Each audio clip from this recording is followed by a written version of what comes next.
Belle's recording for Okay, Morgan. there we go. All right. So last week, we talked about how I put together this lesson plan and where we got everything to go into that lesson plan. So I hope that you were able to look over that YouTube video and see how we kind of piece this together. We are going to work on a lesson plan in pairs, so you can pair up like you have before for your presentation.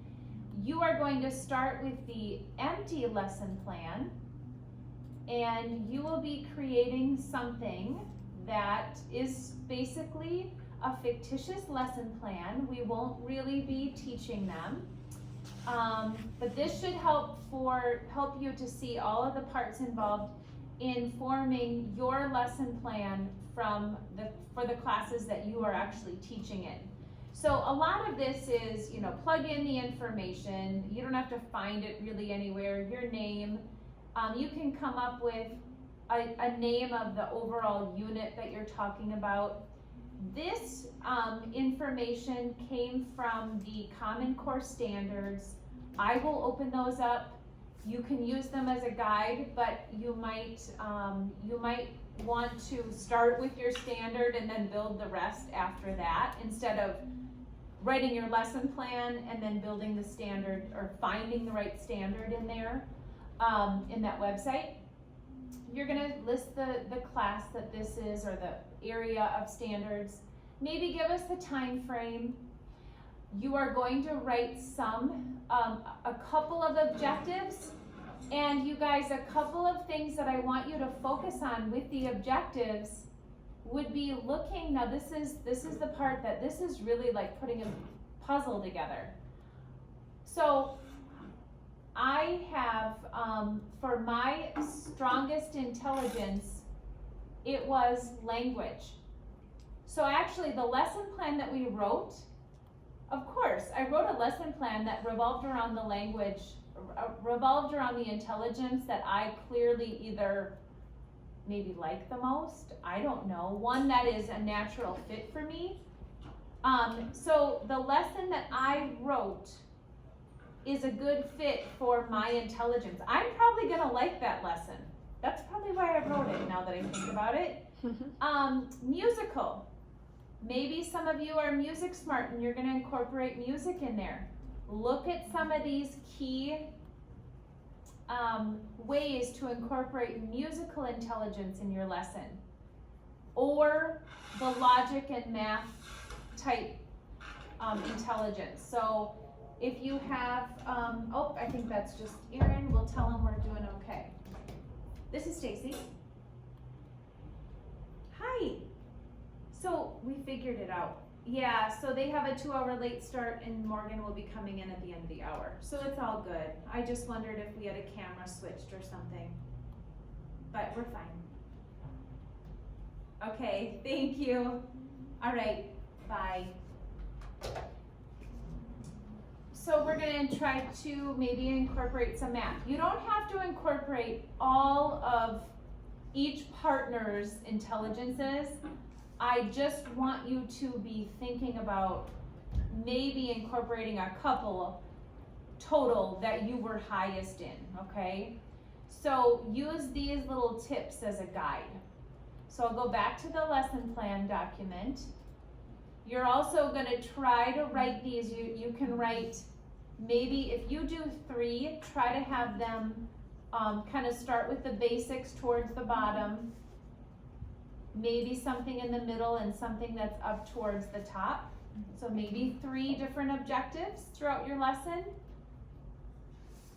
Write your materials, any other references. The hook is basically the way to kind of get your class's attention, okay? So you can do that in different ways. And then you're gonna start writing out your lesson. And you might think I have a lot written here.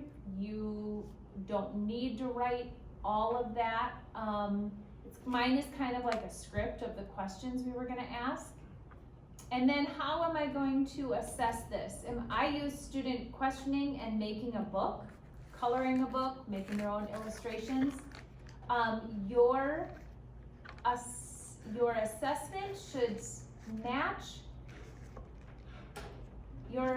in some way your standards or your objectives. They should be able to show if your students did what you were hoping they would learn to do, or you can measure their knowledge of that standard. So, and then I have closure too. So you're trying to fill something in every space on this document. And this is a fake lesson plan. This is, you can pick something that is at a lower level of learning. I know some of you are in middle school classrooms, so you're probably thinking of a middle school lesson plan. That would also be fine, but I think it also would be easy to pick something that is at a lower elementary level, so that it's really easy for you to, pick out something like something that we all have covered a long time ago, and it's easy content to understand. I don't want you maybe picking out an algebra, lesson unless you really want to do that.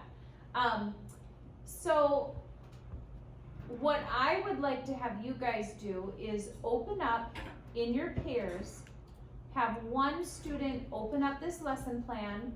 This was in, and we're gonna work on this during class today to get started. I'm gonna go get a computer. Okay, go get your computer. Neither of us have a computer. So you're gonna go to find the empty lesson plan, you would go to materials and content. And here's Common Core standards. This is what I opened up to find the standards. And then we also wanna open up that empty lesson plan. Nope, not that one. It's probably under important documents that you're gonna need more than once in here. And we'll look for it. SMU lesson plan document. So this one should be empty without anything. You can even think about what one of your, now that you've watched lessons a little bit more and I showed you that lesson plan, maybe you can even think of something that you did in an elementary classroom that you thought was really fun, and it would be easy to kind of put the pieces together in a lesson plan with some help from me, okay? What questions do you have? Otherwise, I just want you to start and be able to ask me questions. Yes, Reagan. So should we kind of like read it, like pick a book with a different topic? If you think that is an easier way to do this, if you think that really creating something similar to what I created, you could. You could branch out in any area you wanted to. What I want you to learn from this is basically all of the different parts of a well-written lesson plan, showing Bloom's taxonomy, showing standards, incorporating a couple of different intelligences so that you might pique the interest of a range of students in your class. So if you think picking a book and building it off of the lesson plan is something you'd like to do, I would probably tell you to, if you're gonna do that, don't have your end product be another book like I did. Let's pick something different that can be unique to your own book. And that will be fine. I don't wanna spend hours on this. I wanna spend this class period. And also, I think it would be good to have you work on this when we're not meeting tomorrow, so you can still meet in your pairs and work on this. And then hopefully we can look over them on Friday, but let's see how far you get. You might need some time Friday too. Yeah. So do we have to do it in a specific unit or just choose a random? You are picking. to make this easier, you get to pick the unit, you get to pick the, Can we do something? everything. So pick What? something, Can we do something like one thing that like, Yeah, sure. I was gonna ask if you wanted to do something with yeah, music. just see what, Yeah. brainstorm, and you can even ask me, like, would this work? Do you guys have an idea you wanna run by me? Or- I think we're gonna do like science or Yeah. something. Something Something related in to science. science. And you know that you can incorporate reading in science, you know you can incorporate, music in science, you just have to be You can creative. incorporate music in science? Oh yeah. Yes, you can. Yes, we can. I've That never is- been, like, I know you can do it, but I've Uh-huh. never been in a class where they incorporated music and science. Oh, And that sounds You weird. guys, you know that, so we have Miss Zeisler, our ELL teacher, Mm-hmm. is in with Mr. Kincaid, and they are team teaching. They are incorporating not only, they're incorporating, reading and writing into their science class. Oh yeah. Yeah. Oh, there was already. And that's music kind, in well, that I'm sure class. there was, but that is probably that is a great way to do it. It's kind of like, Let me know when you've got you everything guys out. go ahead and like work while I'm telling you this, but I'll give you an example. My sister teaches 5th grade, and she has 70 caterpillars Oh, that wow. she ordered for her class, and they are not just feeding caterpillars every day. They are tracking their size. They are they're trying to incorporate every other area of 5th grade learning into the butterflies. Like, how can we incorporate math? How can we incorporate obviously science? How can we incorporate writing? What can we incorporate for reading? All around the butterflies. It's super fun. Mm-hmm. That's pretty exciting. So, And of course, kids get to play with butterflies. exactly. And my sister told me that, so, do you know how butterflies have that little, it's almost like a tongue that sticks out? Oh Yes. yeah. She took one of the butterflies, like, came out of the chrysalis the other day, and she set it next to sugar water, Mm-hmm. trying to teach it how to eat. Now, I think she knows what she's doing. They're also like tagging all these butterflies Oh. before they send them, and then they fly to 2 different areas. One's in California, one's in Mexico. But she took, she had to straighten out the little tongue to teach it how to eat. That's She took a weird. needle and straightened out the curled up tongue. It went into the sugar water, and then the butterfly was doing it all on its own. That's cool. Yeah. It's just funny because she's so passionate about her little butterflies.